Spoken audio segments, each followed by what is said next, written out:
Following a couple of booming years in our property markets, some of our markets are now stalling, and the latest stats are showing that house prices have dropped a little in a number of our capital cities.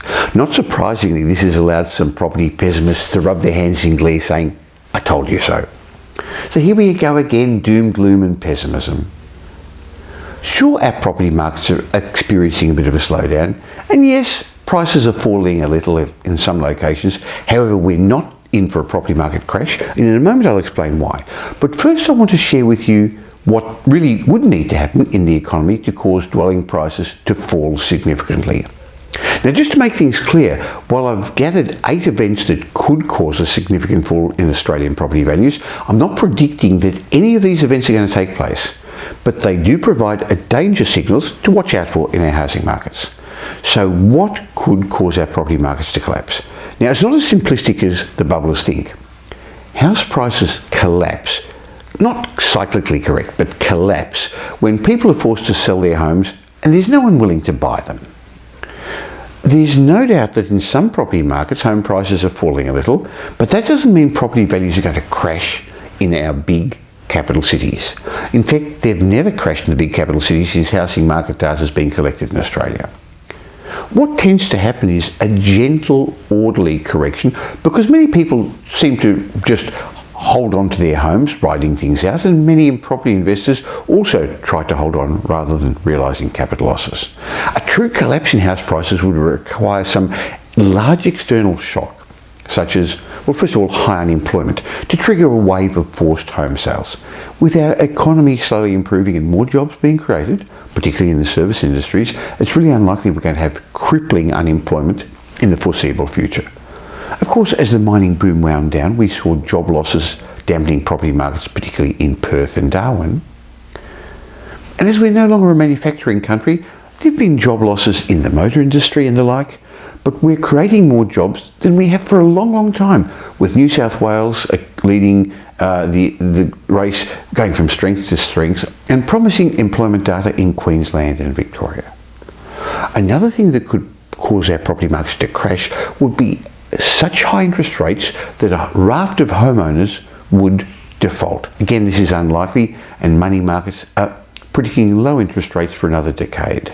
But with Australian banks relying on overseas markets for about a third of their funding, high interest rates overseas could play a role in higher local rates. And considering our current low rates, just a rise of 1% could lead to up to 20% increase in your mortgage repayments. Another thing that could cause property markets to crash is a credit squeeze. Difficulty obtaining finance, such as APRA or the banks tightening lending criteria, enough to slow our markets down.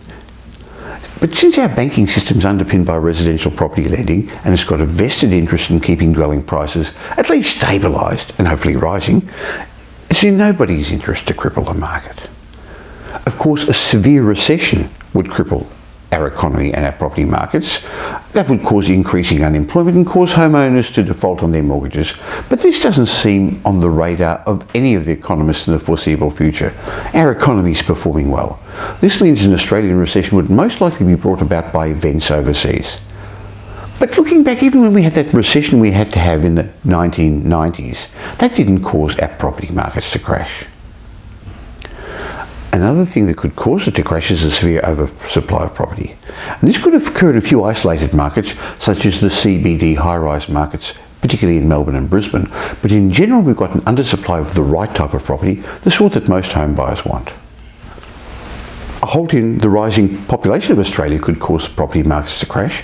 Sydney's population is likely to reach 6.1 million in 2031, a rise of 1.2 million people, 80,000 people a year. Melbourne's population is likely to grow even faster than that, increasing by 100,000 people a year. Our other big capital cities are likely to experience similar but less dramatic population increases. Now, sure, we're currently building a lot of dwellings, but in truth, probably not all the right sort of dwellings. Too many small inner city high-rise apartments. So while population growth has slowed, it's currently concentrated in our 4 big capital cities. And if our population doesn't rise by anything like these estimates, we could have dwelling surpluses, which could cause prices to fall. Another thing that could cause property values to fall is decreased foreign investment. Currently, we know Chinese residents are buying a heap of properties, particularly the inner city properties in Melbourne, Sydney and Brisbane. And if for any reason this buying stops, and the two most likely causes are either our government action making overseas investors feel unwelcome, or problems back home in the foreign countries that could cause our CBD markets to falter. And the last cause I'd like to discuss could be changes in our government legislation making property investment less favourable. Over the years, property investors have accounted for around 30% of our real estate markets, but more recently, especially in Sydney, they've accounted for close to 50% of our property sales. Any changes to negative gearing or self-managed super funds buying properties or adjustments to capital gains tax rates could discourage investors, at least for the short term, and this could put downward pressure on property values, again, for a short time. Okay, that's what could cause our property markets to crash. So let's look at a number of reasons why our property markets are not likely to crash in the time ahead. Look, in summary, they are, first of all, our robust population growth. We are still growing strongly. We've got a very healthy economy, the envy of many other countries. We've got a sound banking system, business confidence is rising, consumer confidence is rising. We're a wealthy nation with good household budgets.